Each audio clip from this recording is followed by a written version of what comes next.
আমাদের হাত কিন্তু তিনটা, একটা ডাইন হাত, একটা বাম হাত, আরেকটা অজুহাত। আমরা এই কারণে সাকসেস হতে পারি না।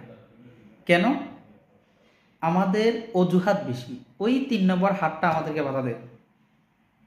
আমাদের যিনি আমাকে অ্যাড করছে ডিএক্সএনে, উনি আমাকে কল দিচ্ছে, মেসেজ দিচ্ছে এবং কি মিটিংয়ের লিঙ্ক পাঠাচ্ছে, গুগল মিট, জুম প্রোগ্রাম, কিন্তু আমি আসতেছি না, বাধা দিচ্ছি শুধু। ওকে বলতেছি যে আমি এখন বিজি, আমার বাড়ি থেকে ফোন দিছে, অথবা আমি এখন বাড়িতে কথা বলতেছি, এই যে অজুহাত দেখাচ্ছেন, শুধু অজুহাত অজুহাত অজুহাত। 3 নম্বর হাতটা বাধা দিচ্ছে, বা আমি এখন কাজে থেকে আসছি, আমার সময় নাই, আমি অনেক বিজি আছি, এটাই।